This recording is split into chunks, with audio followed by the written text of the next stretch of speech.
Haleluya. Senang sekali mendengarkan satu persatu kesaksian. Kirimkan semua kesaksian itu, pasti jadi berkat buat orang lain. Karena saya tahu kesaksian Anda akan dipakai oleh Tuhan untuk menjawab kebutuhan sesama. Thank you untuk semua kesaksiannya. Saya ajak kita masuk ke hadirat Tuhan bersama-sama. Tim pujian sudah siap. Siapkan hatimu. Kita tidak akan pernah sama lagi ketika masuk ke dalam hadirat-Nya. Haleluya. Di hadapan hadirat-Mu, ya Bapa, ku datang dengan penuh kerinduan. Di hadapan hadirat-Mu, ya Bapa, segala keangkuhanku hilang. Di hadapan hadirat-Mu, ya Bapa, ku datang dengan penuh kerinduan. Di hadapan hadirat-Mu, ya Bapa, segala keangkuhanku hilang. Ku sembahkan, ya Bapa, ku sembahkan, ya Tuhan, ku tinggikan nama-Mu Yesus. Dalam hidupku selalu ku sembahkan, ya Bapa, ku sembahkan, ya Tuhan, ku tinggikan nama-Mu Yesus. Dalam hidupku selalu. Oh, di hadapan hadirat-Mu, ya Bapa, ku datang dengan penuh kerinduan. Di hadapan hadirat-Mu, ya Bapa, segala keangkuhanku hilang. Ku sembahkan, ya Bapa, ku sembahkan, ya Tuhan, ku tinggikan nama-Mu Yesus. Dalam hidupku selalu kami menyembah-Mu. Ku sembahkan, ya Bapa, ku sembahkan, ya Tuhan, ku tinggikan nama-Mu Yesus. Dalam hidupku selalu ku sembahkan, ya Bapa, ku sembahkan, ya Tuhan, ku tinggikan nama-Mu Yesus. Dalam hidupku selalu. Sama-sama katakan, ku sembahkan,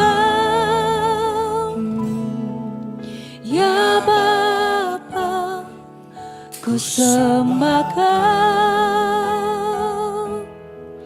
ya Tuhan, ku tinggikan nama-Mu Yesus. Dalam hidupku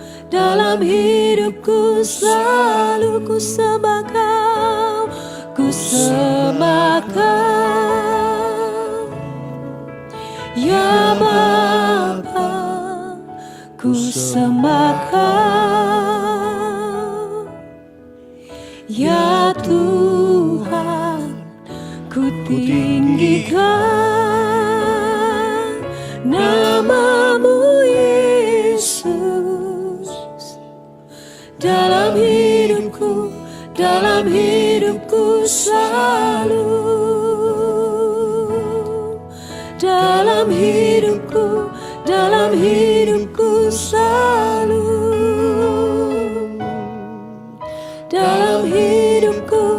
dalam hidupku selalu.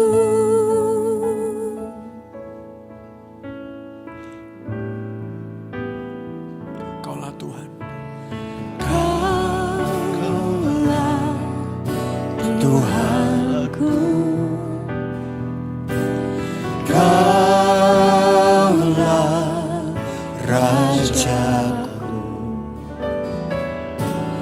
Kau yang termulia di bumi dan di surga. Kaulah Tuhanku, Kaulah Tuhanku, Kaulah Rajaku yang termulia, termulia di bumi dan di surga. Ku sembah Kau Tuhan, ku sembah Kau Tuhan, ku puji, ku muliakan nama-Mu. Ku sembah Kau Tuhan, ku sembah Kau Tuhan, ku puji, ku muliakan nama-Mu. Yesus, Kaulah Tuhan, Kaulah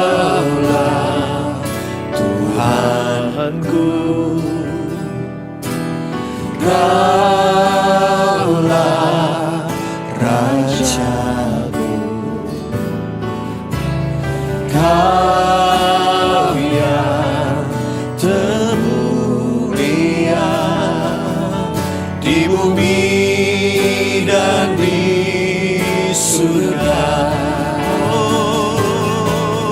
Ku sembah Kau Tuhan, ku sembah Kau Tuhan, ku puji, ku muliakan nama-Mu. Ku sembah Kau Tuhan, ku sembah,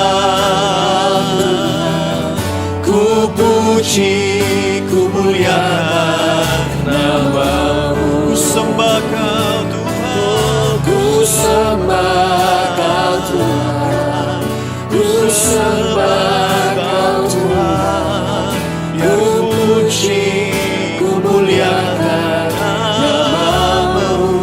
Yesus, ku sembah Kau Tuhan, ku sembah Kau Tuhan, ku puji, ku muliakan nama-Mu. Mari angkat kedua tanganmu, ku sembah Kau Tuhan. Oh, ku sembah Kau Tuhan, Kau layak. Ku sembah Kau Tuhan, oh, ku puji dan ku muliakan nama-Mu. Ku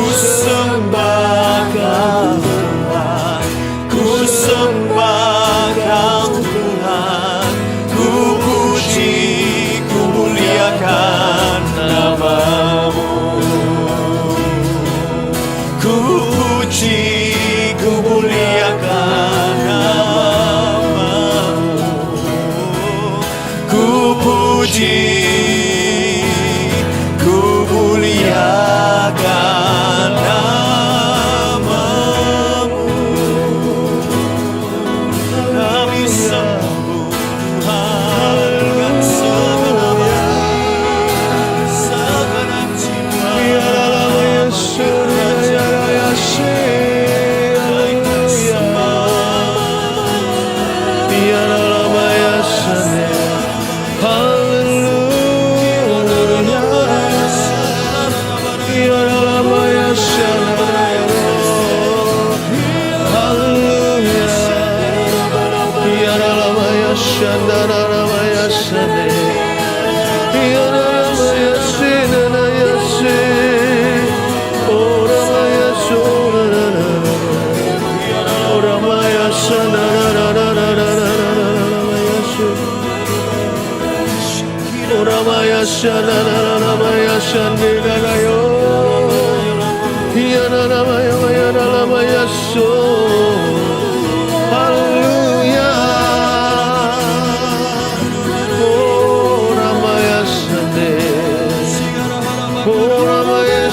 Ku mau memuji-Mu, ku selalu puji-Mu. Ku mau menyembah-Mu, ku selalu sembah-Mu. Kau yang layak terima semua pujian, kemuliaan hanya bagi Tuhan. Ku mau memuji-Mu, ku selalu puji-Mu. Ku mau menyembah-Mu, ku selalu sembah-Mu.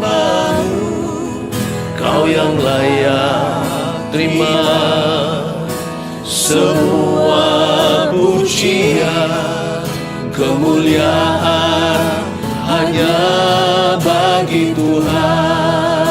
Ku mau memuji-Mu, memuji-Mu, ku selalu puji-Mu. Ku mau menyembah-Mu, ku selalu sembah-Mu. Kau yang layak terima semua pujian, kemuliaan hanya bagi Tuhan. Kau yang layak terima, Kau yang layak terima semua pujian, kemuliaan hanya bagi Tuhan. Kau yang layak Tuhan, Kau yang layak terima semua pujian, kemuliaan hanya bagi Tuhan. Kemuliaan, kemuliaan hanya bagi Tuhan. Kemuliaan hanya bagi Tuhan.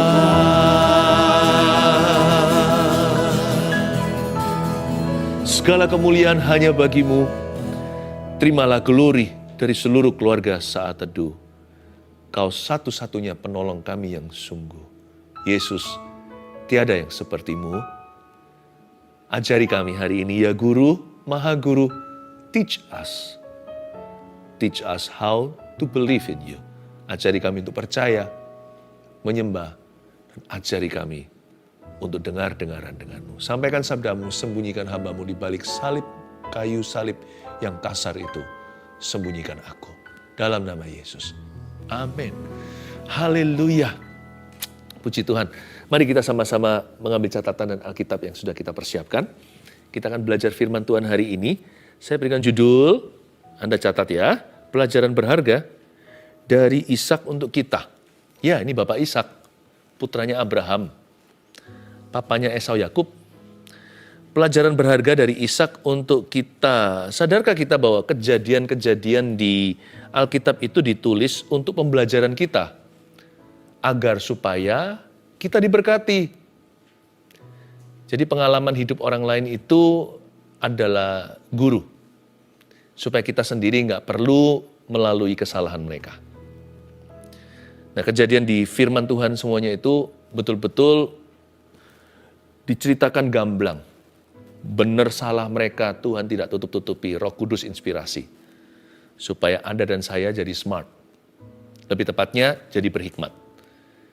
Mari kita sekarang baca. Ini langsung cerita tentang Yakub ketika diberkati Ishak sebagai anak sulung. Yakub yang mencuri berkat dari si Esau itu. Tapi saya mau fokus ke Ishak. Pelajaran berharga apa yang kita bisa petik untuk hidup kita hari ini? Apa yang relevan sehari-hari? Ketika Ishak sudah tua. Oh, Kejadian 27 ya. Saya udah beritahu belum tadi. Kejadian 27 ayat 1 ya.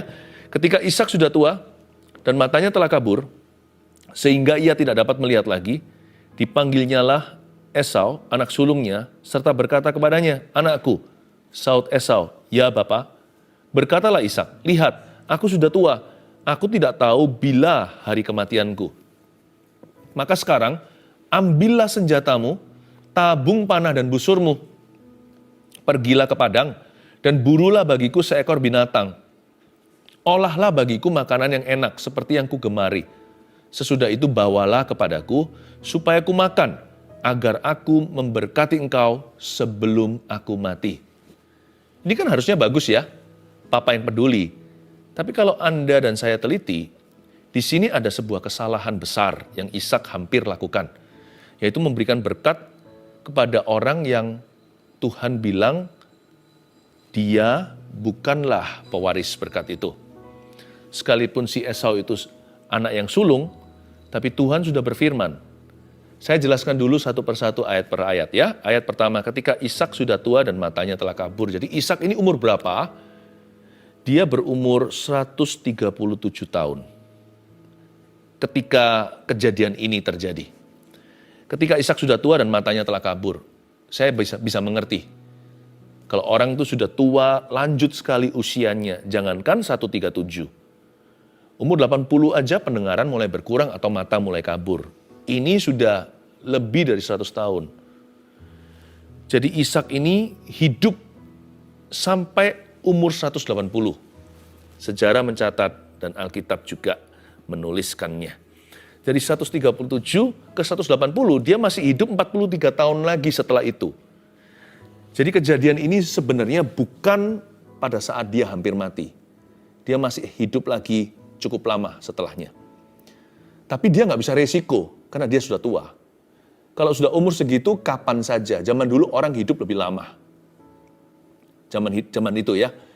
Tapi meskipun demikian, mereka juga nggak pernah dapat kepastian. Kapan akan dipanggil Tuhan? Panggil pulang ke rumah Bapa maksudnya. Ishak ini sudah tua, matanya sudah kabur.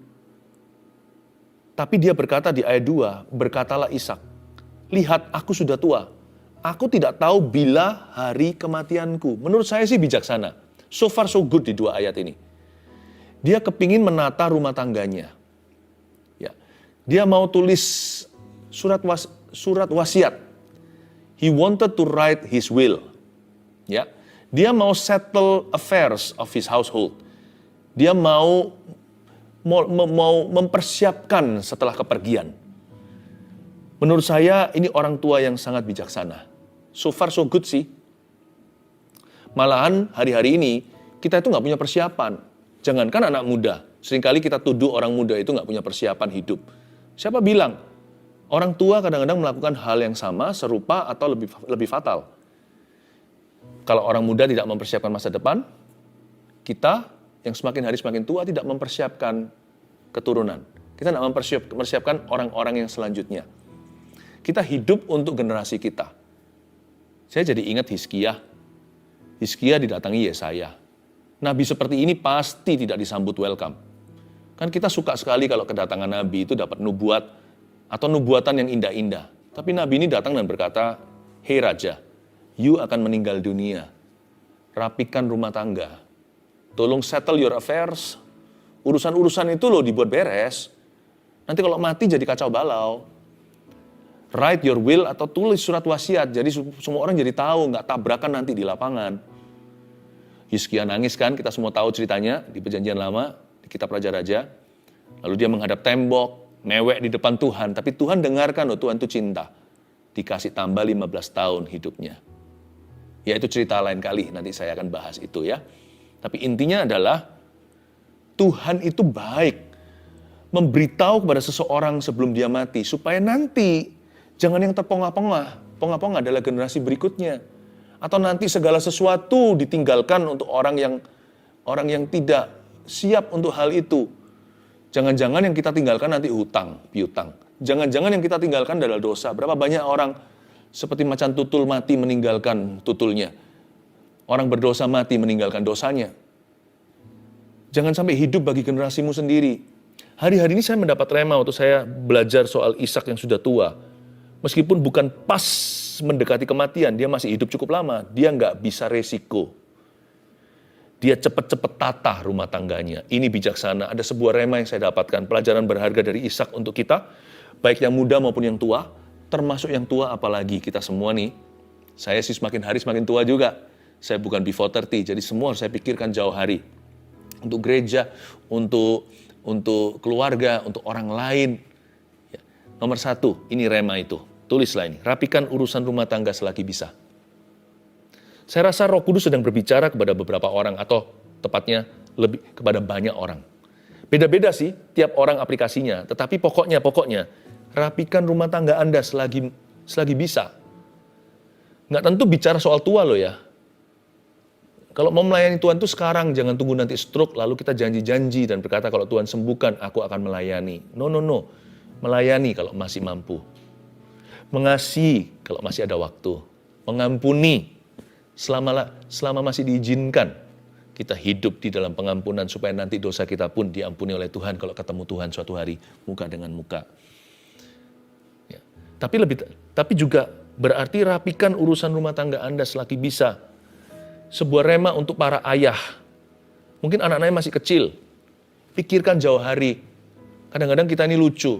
Kita ngaku kalau kita ini kerja untuk anak.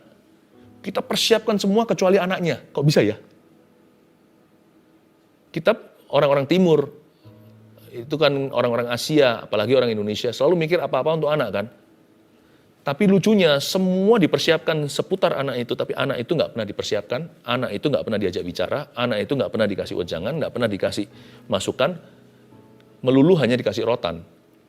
Atau bahkan lebih parah dari itu, diacuhkan. Semua di-prepare, tetapi yang inti malah diabaikan. Kalau Anda dan saya mau sungguh-sungguh mempersiapkan, rapikan rumah tangga kita selagi bisa, then to the point. Ayah-ayah harus mempersiapkan materinya. Lalu berikan blueprint atau gambar birunya. Kalau mau bikin rumah itu kan ada arsiteknya. Duduk sama anak-anaknya. Nggak bisa sekaligus langsung dalam sehari anak mengerti. Tapi konsisten. Ya kan? Ajak bicara sama mereka. Firman ini tertuju kepada orang tua dulu, kepada papa khususnya. Untuk mulai engage your children. Mulai perhatikan isi gelas emosi mereka. Beri pengetahuan yang tidak bisa didapatkan di sekolah. Tentang kehidupan. Duduk sama mereka. Mereka kalau ditanya besok mau sekolah apa, mereka nggak akan bisa menjawabnya. Makanya butuh Anda, meskipun keputusan di tangan mereka, Anda harus memberikan suggestion atau saran. Karena Anda yang paling kenal anak Anda dan Anda yang paling kenal dunia. Anak Anda tidak mengerti itu karena mereka belum di situ. Anda lah, papa mama adalah dua pengintai ketanak-kanaan yang Musa utus itu. Bahkan kalau single parent pun, atau tinggal satu saja ortu, Tuhan akan beserta. Beritahu sama mereka, kayaknya ini cocok untukmu nak, ini kayaknya tidak, tapi terserah kamu, tapi pokoknya begini. Anak butuh jamahan pribadi. Seperti Daud yang mempersiapkan bahan untuk Salomo, dia nggak berhenti di bahan loh. Kalau Anda baca di kitab Raja-Raja sekali lagi, itu kaya sekali pewahyuan. Daud setelah memberikan, dia kasih blueprintnya kepada Salomo, bahkan Salomo bukan anak sulungnya. Salomo diberitahu begini, nanti kamu bangun ya, bait suci itu begini, arahnya kemana dan sebagainya. Salomo tinggal bangun saja. Bukan berarti jadi yes man, hanya menjalankan perintah, enggak. Itu kemitraan ayah atau papa dan anak atau putranya. Tapi Salomo sudah dikasih gambar birunya. Enggak hanya itu, kalau Anda lihat, sebelum Daud meninggal dunia di ranjang kematiannya, atau ranjang, bukan pesakitan ya, karena Daud enggak sakit, tapi hanya sakit tua atau ya sudah meninggal dunia karena lanjut usia. Daud di ranjang kematiannya, bisikan ke Salomo, beritahu, si A itu gini ya, si B gini, kamu handle-nya begitu. Kalau kamu menanggulangi yang masalah ini, caranya tidak lain, harus dengan cara demikian, diberitahu satu persatu. Rema buat ayah, Anda untuk mulai rapikan urusan rumah tangga. Tapi Pastor Philip, kematian itu tabu, kita tidak bicarakan. Iya, siapa bilang Anda di ambang kematian? Ishak ini, sekalipun matanya telah kabur, seberapa kabur kan nggak ditulis di sini. Dia itu masih umur 137, masih. Karena dia nanti hidup sampai 180. Dari sini ke situ masih ada 43 tahun lagi. Cukup lama loh, 43 birthdays. Atau 43 kali happy birthday to you. Tapi nggak bisa resiko. Harus rapi tuh rumah tangga. Untuk ibu juga sama. Mama nih, mama punya jamahan pribadi yang berbeda dengan ayah. Seorang ibu itu jadilah seperti mamanya Lemuel. Mama Lemuel Raja Masa. Kalau Anda mengira Amsal ditulis Salomo semua, salah. Saya nggak tahu si Lemuel itu siapa, apakah nama samaran Salomo atau enggak, pokoknya itu nama lain. Amsal 31 termasuk di dalamnya itu loh, pujian pada istri yang cakap, ya kan? Wanita yang cakap, wanita yang takut akan Tuhan itu seperti permata. Itu ditulis oleh seorang mama untuk anaknya, atau wejangan seorang ibu kepada putranya. Ada banyak hal yang Anda harus persiapkan dalam perjodohan putra maupun putri Anda, masa depan mereka, hubungan mereka dengan sesama. Menurut saya kalau zaman mama turun tangan ya, lebih sedikit pornografi yang akan digandrungi oleh anak-anak muda. Termasuk ayah yang harus turun tangan sama-sama. Saya dorong Anda ya, saya rasa pesan hari ini bukan hanya untuk orang tua ya. Jadi yang anak-anak muda jangan gigit jari, ini persiapan untuk Anda suatu hari nanti, tetapi bukan hanya itu. Anak-anak muda juga punya tugasnya, rapikan urusan rumah tangga. Selagi bisa, maksudnya apa? Nanti sebelum Anda sendiri berumah tangga. Dulu saya tinggal di rumah papa mama. Saya bisa jaga mereka secara pribadi, beliau berdua. Sekarang saya punya keluarga sendiri. Maka saya nggak bisa seperti dulu, meskipun semakin indah. Tetapi pasti ada bedanya. Untungnya puji Tuhan, pada waktu seluruh keluarga saya belum sepenuhnya dalam Kristus, kami termasuk saya, udah mengusahakan dulu, bahkan orang tua, untuk bisa mengenal Yesus secara pribadi. Lebih dekat, saya masih ingat kok, saya sempat bicara sama mama saya yang tercinta, untuk kita lebih giat membaca firman Tuhan, karena mama sudah Kristen dari dulunya. Saya masih ingat waktu bersama dengan papa berdoa, ketika beliau menerima Yesus, saat kami membawa Injil dari anak ke ayah dengan kasih. Saya masih ingat, untungnya itu semua terjadi waktu saya single, atau sebelum hari ini saya sibuk sekali. Nanti setelah itu semua berubah, musim berbeda. Waktu kemarau jangan cari panas. Kemarau cari panas ya. Waktu kemarau jangan cari salju maksudnya. Kalau waktu lagi musim dingin jangan cari panas. Pada waktu single, waktu Anda masih bujangan, tinggal di rumah papa, mama, atau ayah, ibu, layani mereka. Khususnya bawa perkara kekal. Karena Anda belum bisa membahagiakan mereka secara materi. Nggak apa-apa, nggak usah terburu-buru, berbuah pada musimnya. Jangan pada waktu Anda belum bisa, Anda frustrasi, kok nggak bisa make my parents happy. Beliin apa kayak yang mahal, kayak apa kayak. Nggak tentu itu yang mereka butuhkan. Itu menurutmu. Tapi apa yang Anda bisa berikan? Nanti suatu hari Anda mampu belikan barang mahal pun, Anda nggak bisa berikan itu. Selama masa Anda tinggal di rumah mereka. Kasih apa yang Anda sanggup berikan hari ini. yang dari Tuhan itu. Rapikan rumah tangga, urusan rumah tangga selagi bisa.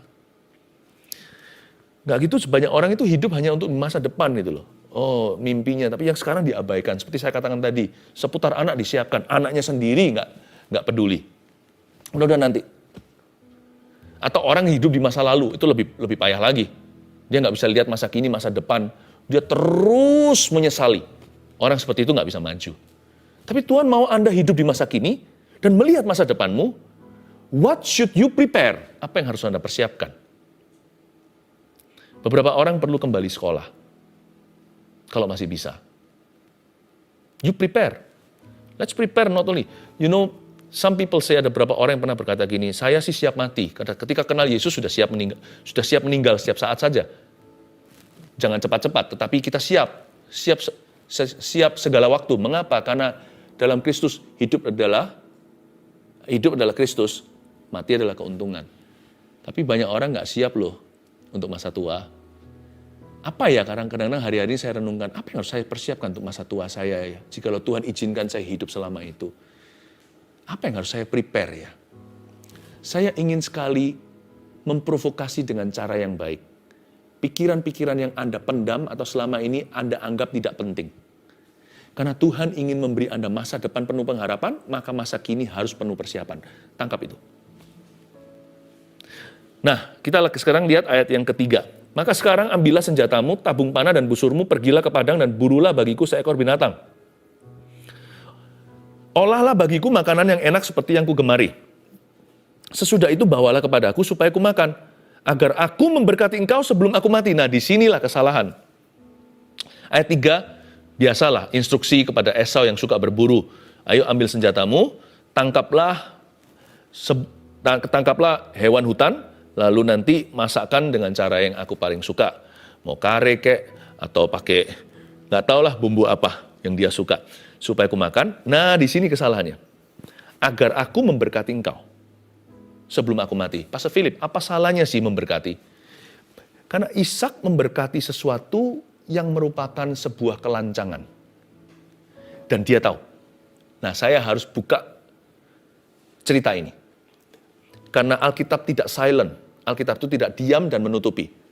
Bahkan Daud salah sama Batsheba pun dibuka di dalam firman. Ishak juga sama. Dia hendak melakukan sesuatu yang Tuhan bilang jangan. Dia melanggar tatanan. Tulis dulu poin nomor 2. Jangan menentang kehendak Tuhan yang dinyatakan. Nah, Ishak hampir melakukan itu atau sedang melakukan yang demikian. Tapi Tuhan mengalahkan dia. Atau lebih tepatnya Tuhan menggagalkan plannya. Mengapa? Karena Tuhan pernah bicara ketika dua anak yang namanya anak kembar itu Esau dan Yakub di dalam kandungan Ribka, kan mereka bertolak-tolakan. Saya nggak tahu apa yang dirasakan oleh seorang mama. Pokoknya gejolak luar biasa sampai Ribka berkata, kalau begini aku nggak mau hidup. Buat apa aku hidup? Karena bayi di dalamnya itu dua-dua bertolak-tolakan. Lalu mereka, dikatakan di pasal sebelumnya, 2 pasal sebelumnya, tepatnya pasal 25, mereka itu berdoa kepada Tuhan, Ribka. Tapi kalau Ribka doa ya pasti Ishak juga berdoa. Wong Ishak lah yang mendoakan agar Ribka itu mengandung kok. Lalu diberi Tuhan twins atau diberikan anak kembar. Nah, ketika mereka berdoa meminta petunjuk Tuhan, datanglah firman Tuhan. 25, Kejadian 25, ayat 23, nggak usah dibuka, nanti buka sendiri. Kira-kira begini bunyinya. Tuhan berfirman, di dalam kandunganmu itu, di dalam rahimmu ada 2 bangsa. 2 suku bangsa akan berpencar dari sana. Satu suku bangsa akan lebih kuat daripada suku bangsa yang lainnya, dan yang tua akan menjadi hamba yang lebih muda. Udah jelas dari awal. Sebelum Yakub maupun Esau, dua-duanya bisa berbuat baik atau berbuat jahat. Tuhan sudah menentukan, nanti hak kesulungan itu bukan by usia. Hak kesulungan itu by pilihan. Dan pilihan Tuhan jatuh kepada Yakub, sebelum dikasih nama Yakub. Tapi pilihan Tuhan jatuh kepada yang muda, yang akan menjadi tuan terhadap yang tua. Suku yang satu ini akan lebih kuat dari suku satunya. Lalu keluarlah Esau, gitu. Sebagai bayi kemerah-merahan, makanya dikasih nama Esau. Waktu Yakub keluar, pegang tumit kokonya. Makanya dikasih nama Yakub. Masa Ishak nggak tahu?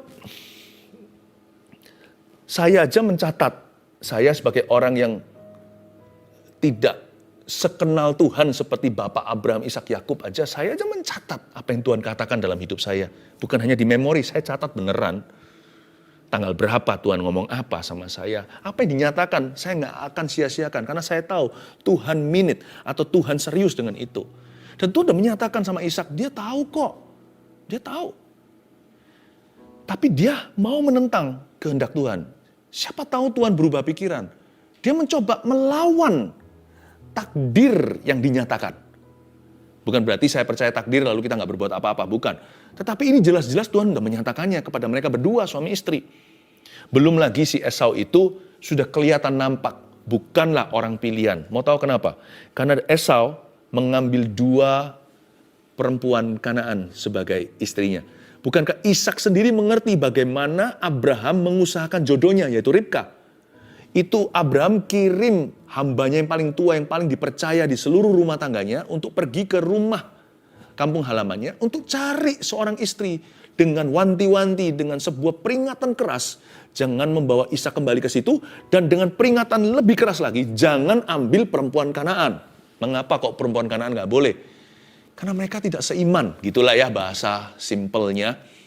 Dan mereka itu punya value atau nilai yang duniawi yang beda sekali dengan umat pilihan Allah. Nggak bisalah minyak dan air itu bersatu. Ishak mendengar itu, tahu prosesnya. Abraham sangat-sangat anti, jangan sampai anaknya kawin salah. Kok sekarang dia lihat Esau ambil 2 lagi perempuan Kanaan, dan itu menjadi kepedihan hati papa mamanya, karena Alkitab mengatakan demikian di pasal sebelumnya. Masa dia nggak bisa lihat? Dia tahu jelas. One thing goes wrong, 2 things goes wrong. 1 hal salah, 2 hal salah, 2, 3 hal salah. Bukan tanpa saksi kalau Tuhan itu memberi pewahyuan. Tapi dia menentang itu. Satu lagi bukti ya, kenapa dia menentang Tuhan adalah, dia diam-diam melakukan ini. Dia diam-diam beritahu sama Esau, kamu ambil senjatamu, coba kamu minimal dapat rabbit kek, atau mungkin dapat kijang atau apa, masakkan papa. Dibawa masuk ke kemah. Perkara begini ini perkara besar, sedangkan sunat saja di dalam kebudayaan Yahudi itu seperti dirayakan seluruh rumah tangga besarnya, apalagi jikalau putra mahkota. Itu betul-betul menjadi sebuah milestone atau sebuah titik, seperti orang itu punya bayi 1 bulan dirayakan, atau bagi-bagi kue atau apa gitu ya, berapa kebudayaan kan begitu. Atau nanti Sweet 17 kalau di Amerika Sweet 16. Itu adalah sesuatu yang sangat penting. Kenapa dia diam-diam? Dia sungkan kali sama istrinya, karena sama-sama dapat pewahyuan, tapi satu mau diam-diam melanggar. Ini kurang mulia dari Bapak Ishak sebenarnya. Karena hal seperti ini harusnya seluruh keluarga punya urusan. Ini harusnya menjadi publik, diumumkan di dalam rumah tangganya. Tapi dia diam-diam. Dari sini saya tahu bahwa he knew in his heart this was the wrong thing to do. Dia tahu di dalam hatinya, ini adalah perkara yang salah. Tapi nggak fair kalau saya hanya tunjukkan kegagalan Ishak. Kita semua juga punya banyak kegagalan. Sekarang saya tunjukkan kehebatannya. Mengapa dia salah satu patriarchs, atau salah satu daripada bapak-bapak Israel. Nah, saya sekarang ajak Anda melompat, ya. Ceritanya, singkat cerita ya, ini akhirnya terjadi drama luar biasa. Berkat itu tercuri dari Esau ke Yakub. Sekarang kita langsung melihat di ayat yang 30 sampai 33. Setelah Ishak selesai memberkati Yakub, oke? Dan baru saja Yakub keluar meninggalkan Ishak ayahnya, pulanglah Esau kakaknya dari berburu. Ia juga menyediakan makanan yang enak lalu membawanya kepada ayahnya. Katanya kepada ayahnya, "Bapa, bangunlah dan makan daging buruan masakan anakmu agar engkau memberkati aku." Tetapi kata Ishak, ayahnya kepadanya, "Siapakah engkau ini?" Sahutnya, "Akulah anakmu, anak sulungmu, Esau." Esau, Esau. Lalu terkejutlah Ishak dengan sangat, serta berkata, "Siapakah gerangan dia yang memburu binatang itu dan yang telah membawanya kepadaku? Lalu tadi siapa loh? Aku telah memakan semuanya sebelum engkau datang dan telah memberkati dia. Too late, terlambat, aku sudah mengucapkan berkat. Dan dia akan tetap orang yang diberkati." Garis bawahi kata, dan dia akan tetap orang yang diberkati. Ini mulianya Ishak. Tapi sebelumnya saya tunjukkan reaksinya. Ayat 33, lalu terkejutlah Ishak dengan sangat. Kata terkejutlah Ishak dengan sangat itu kalau disinetronkan, Itu seperti jeng jeng begitu. Lalu sampai episode berikutnya, sampai orang gatal-gatal, ini gimana nih berikutnya? Itu dia trembling greatly. Bayangin orang seusia itu. Dia gemetar, mungkin berapa gelasnya berjatuhan. Aduh, siapa itu tadi? Mungkin beberapa mejanya terbalik. Lalu dia mungkin hampir jatuh, hampir saja terlempar dari sofanya. Mungkin begitu ya. Dia gemetar, trembling greatly. Mengapa dia begitu? Karena Tuhan menggagalkan rencananya. Jangan menentang kehendak Tuhan. Pasti gagal. Karena Tuhan yang akan menggagalkannya. Saya tidak berkata bahwa Tuhan yang membuat Yakub mencuri berkat itu membuat dia berhasil. Enggak. One way or another, dengan satu cara atau cara yang lain. Berkat itu akan jatuh ke Yakub. Hanya Yakub tidak percaya. Ribka juga tidak percaya. Tuhan tidak perlu dibantu kok. Semua akan indah pada waktunya. Waktu Tuhan akan tiba. Jadi jangan sampai tangan kita itu menancapkan apa-apa. Kita nurut aja sama Tuhan. Kehendaknya akan jadi. Asal kita belajar setia dengan perkara hari ini. Paham ya? Nurut aja sama Tuhan, semua rancangannya akan digenapi. Asal kita hari ini belajar untuk taat. Belajar untuk taat, bukan berarti sudah bisa taat sempurna. Belajar untuk taat tiap langkah hidup kita. Waktu kita gagal pun kita masih bisa belajar taat loh, dengan bertobat. Waktu kita salah atau dosa. Asal kita begitu, Tuhan akan bawa kita ke sana. Saya nggak berkata bahwa Tuhan pakai Yakub, Tuhan yang suruh Yakub, enggak. Ini manusia. Tapi di sisi Ishak memang Tuhan izinkan ini untuk menggagalkan dia. And God had beaten him to it. Kayak seolah-olah saya mau ambil cangkir ini, sebelum saya ambil tiba-tiba Tuhan sudah mengambilnya dari saya. Saya kalah satu langkah. Ishak nyaris menurunkan berkat. Nyarisnya seperti apa? Yakub baru keluar, Esau masuk. Mereka papasan begini.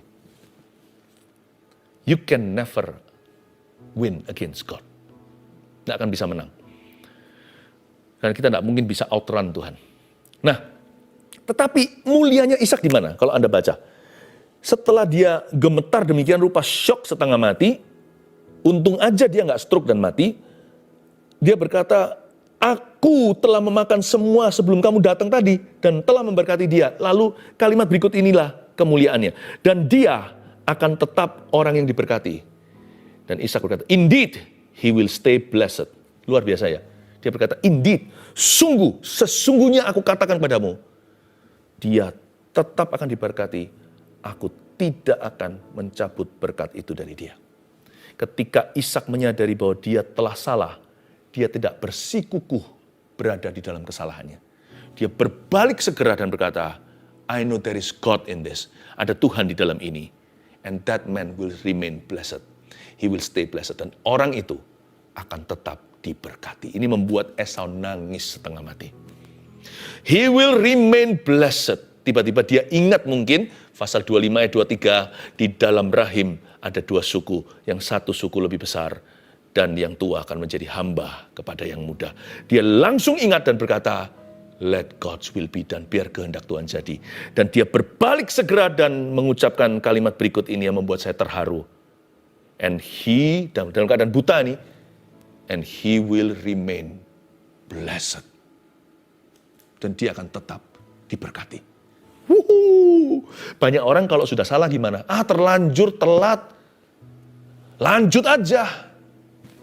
Atau kalau orang Jawa Tengah berkata bablas. Ya, itu Bang Jo bablas. Bang Jo itu artinya lampu merah, sikat. Coba kalau kita nyetir. Kuning nih, kita sudah setengah. Itu moncongnya mobil udah di luar batas. Kita gas, betul kan? Kalau si siapa namanya? Kalau si Ishak nggak begitu. Dia atret, dia reverse dan mundur. Kembali di balik garis. Karena bagi dia, keputusan terakhir itu dari Allah. Nomor 3 tulis, akui keputusan akhir dari Tuhan. Akui keputusan akhir dari Tuhan itu yang sah. Nggak pernah terlambat kok untuk kita itu berbalik atret ceritanya atau reverse gear atau giginya mundur ke belakang. Dan dia akan tetap orang yang diberkati. Inilah definisi berserah. Berserah itu bukan berarti nggak pernah salah. Berserah itu adalah cepat kembali kalau salah. Akui keputusan akhir dari Tuhan, itu yang sah. Saya tahu tidak semua orang kita doakan mereka sembuh. Tapi kita tidak menentang kehendak Tuhan kalau kita berdoa untuk kesembuhan. Karena Tuhan Yehova Rafa. Namun demikian, kalau kita sembuh hari ini atau belum, atau kita akan sembuh nanti atau enggak sama sekali. Kalau kita minta mujizat atau berkat juga sama aplikasi. Jikalau pada akhirnya, apapun result atau terakhir hasilnya, kita harus bisa menerima keputusan akhir Allah. Akuilah bahwa keputusan akhir yang dari Tuhan itulah yang sah dalam kehidupanmu. Berapa banyak orang punya cita-cita begini, aku mau begini. Perjalanannya beda. Tapi ujungnya, jangan jadi orang yang nanti kecewa sama Tuhan lalu mati, masuk neraka. Kita harus bisa menoleh dan berkata, it is well with my soul. Tenanglah jiwaku, semua baik-baik. Kehendak Tuhan, bukan kehendakku, terjadilah.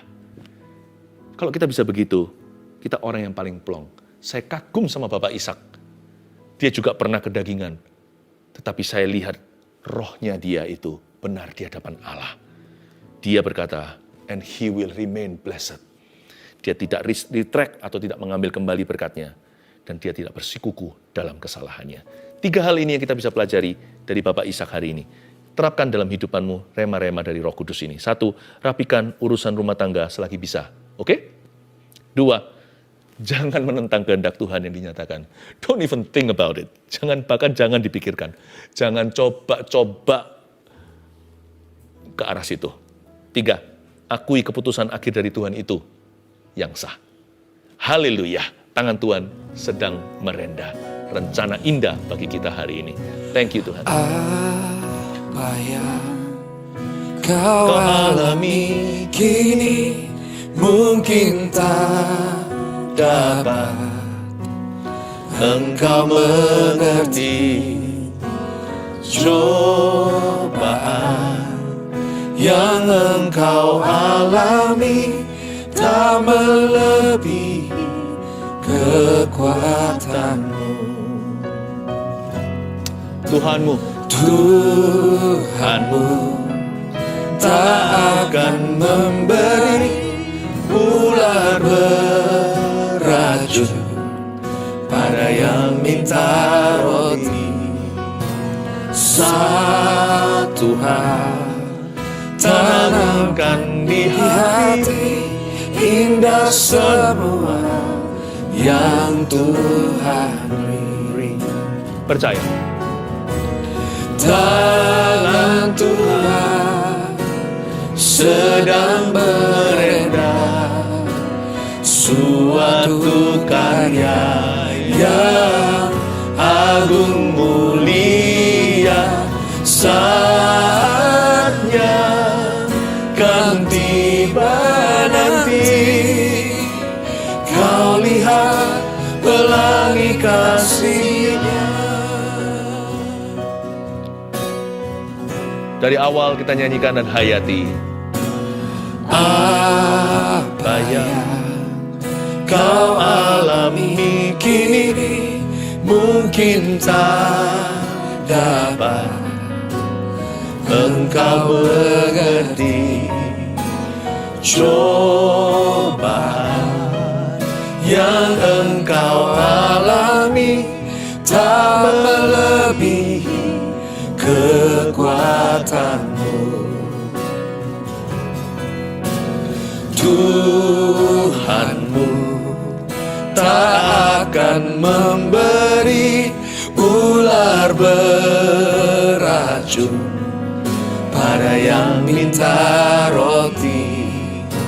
Satu hal tanamkan di hati, indah semua yang Tuhan beri. Percayalah, tangan Tuhan sedang merendah suatu karya yang agung mulia. Saatnya kan tiba nanti, belangi kasih-Nya. Tangan Tuhan sedang merendah suatu karya yang agung mulia. Saatnya kan tiba nanti, kau lihat pelangi kasih-Nya. Tangan Tuhan sedang merendah. Katakan pada dirimu sendiri, sedang merendah suatu karya yang agung mulia. Saatnya kan tiba. katakan pada dirimu, kulihat pelangi kasih-Nya, kulihat pelangi kasih-Nya, kulihat pelangi kasih-Nya, kulihat pelangi kasih-Nya, kulihat pelangi kasih-Nya. Saya barusan melihat seperti kuda liar dijinakkan, penunggangnya berjubah putih. Ada banyak di antara Anda adalah orang tipe ambisi. Tapi di saat teduh bersama ini, Tuhan kalemkan spirit Anda. Bukan berarti Anda tidak akan sukses. Tapi nanti dengan cara Tuhan. Dengan jalannya Bapa. Kalau Anda orang yang saya maksudkan itu, letakkan tangan Anda di dada Anda. Seperti elus-elus dada sendiri. Katakan, tenanglah jiwaku, it is well with my soul. Gak usah jadi orang ambisi. Ambisi itu bukan visi. Tanpa ambisi pun Anda bisa jadi besar. Saat teduh bersama juga sama. Bukan dari ambisi manusia. Saya tidak menginginkan ini, tapi Tuhan berikan. Lalu Anda ditambah-tambahkan. Asal hati kita itu mau tulus dan murni aja, Tuhan akan pakai kita besar dan percayakan sesuatu yang besar. Tenanglah jiwamu. Lord, give peace ke orang itu. Kasih damai sejahtera. Satu persatu, kasih alasan juga mengapa dia akan sukses suatu hari. Berikan visi yang dari Engkau datangnya. Terima kasih Tuhan Yesus, terpujilah nama. Saya tergerak sekali untuk mendoakan pasien kanker. Roh Kudus katakan dalam hati saya untuk doakan ini sekarang. Sambil saya tumbang tangan ya bagi setiap orang permohonan doa di sini, ulurkan tangan ke depan, tapi saya mau khusus mendoakan dulu orang-orang yang kanker. Nanti kalau saya bicaranya keras alias kasar, saya tidak bicara kepada pasiennya, saya bicara kepada penyakit itu, oke? Mari kita sama-sama sehati sepakat. Hai kanker, di dalam nama Yesus, aku kutuki kamu. Dalam nama Yesus, kering sampai ke akar-akarnya. Dalam nama Yesus, be gone. Aku bunuh setiap sel kanker itu dengan kuat kuasa bilur Yesus. Dengan iman aku percaya. Pokoknya, selama aku hidup, kami akan terus mendoakan kesembuhan. Karena Yesus masih terus menyembuhkan. Sembuh tak sembuh memang bukan untuk manusia tahu. Tetapi kami percaya, kami gunakan seluruh iman kami bersatu. Berapa ribu, berapa laksa demi laksa ya Tuhan. Berlaksa-laksa keluarga saat teduh. Kami satukan sama-sama. Ayo semua satukan iman. Kita tangking setiap roh kanker di atas nama Yesus Kristus. Saya minta sekarang kalau Anda adalah pasien kanker itu, kalau Anda bisa dan memungkinkan letakkan tangan di tempat di mana kanker itu bermula. Jikalau belum menyebar, kalau masih ada di situ, atau kalau sudah menyebar dari permulaannya di mana, letakkan di situ di pangkalnya. Atau kalau ada seorang di sini saat ini keluarganya ada di sisi, Anda bisa tumbang tangan kepada keluargamu itu yang sedang menderita. Saya pinjam tangan Anda di dalam nama Yesus. I curse you cancer. Dalam nama Yesus hari ini Tuhan, hamba percaya ya Tuhan, mujizat-Mu Kau berikan. Tidak ada yang mustahil bagi Tuhan. Kalau tangan Tuhan merendah, Dia juga bisa merendah kesembuhan. Receive divine healing, kesembuhan ilahi. Dalam nama Yesus Kristus. Haleluya. Letakkan tangan. Ada beberapa orang yang sudah mundur dari Kristus cukup lama. Hari ini tangan Tuhan merendah. Anda selama ini menentang kehendak Tuhan. Dan hidup Anda penuh kesakitan. Udah, jangan ngomel, jangan marah. Belajar untuk rendah hati ngomong sama Tuhan, ya aku salah. Udah, dari sinilah titik baliknya. Anda akan dituntun kepada kebenaran. Dan dari situ perlahan-lahan pemulihan. Terima kasih Tuhan, terpujilah nama-Mu. Satu orang yang lututnya, apa namanya itu? Osteoporosis atau apa saya nggak tahu. Tapi lututnya itu kering, kata Tuhan. Pokoknya itu yang saya dengarkan. Lututnya itu rapuh, kering, retak.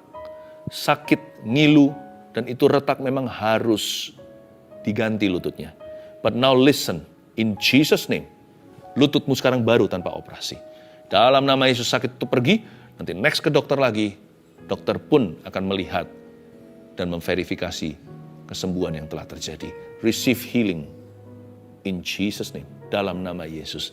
Haleluya, tangan Tuhan sedang merendah. Tangan Tuhan sedang merendah, suatu karya yang agung mulia, saatnya kan tiba nanti. Kau lihat pelangi kasih-Nya. Tangan Tuhan sedang merendah, suatu karya yang agung mulia, saatnya kan tiba nanti. Kau lihat pelangi kasih-Nya, kau lihat pelangi kasih-Nya, kau lihat pelangi kasih-Nya, kau lihat pelangi kasih-Nya. Haleluya. Siap diberkati Tuhan. Lewat doa ini mari kita mengangkat tangan. Terimalah berkat dari Allah Bapa, Allah Putra, Allah Roh Kudus, Allahnya Bapak Abraham, Bapak Ishak, Bapak Yakub, Allah Israel. Di dalam nama Tuhan Yesus Kristus. Haleluya. Amin. Ketika Tuhan memulihkan keadaan Sion, keadaan kita seperti orang yang bermimpi. Waktu itu mulut kita penuh dengan tawa, lidah kita dengan sorak-sorak yang menabur dengan mencucurkan air mata, akan menuai dengan bersorak-sorak. Yang berjalan menangis sambil menabur benih, pasti pulang membawa berkasnya. Ketika Tuhan memulihkan keadaan Sion, keadaan kita seperti orang yang bermimpi. Waktu itu mulut kita penuh dengan tawa, lidah kita dengan sorak-sorak yang menabur dengan mencucurkan air mata, akan menuai dengan bersorak-sorak. Yang berjalan menangis sambil menabur benih, pasti pulang membawa berkasnya. Yang menabur dengan mencucurkan air mata, akan menuai dengan bersorak-sorak. Yang berjalan menangis sambil menabur benih, pasti pulang membawa berkasnya. Pasti pulang membawa berkasnya. Pasti pulang membawa berkasnya.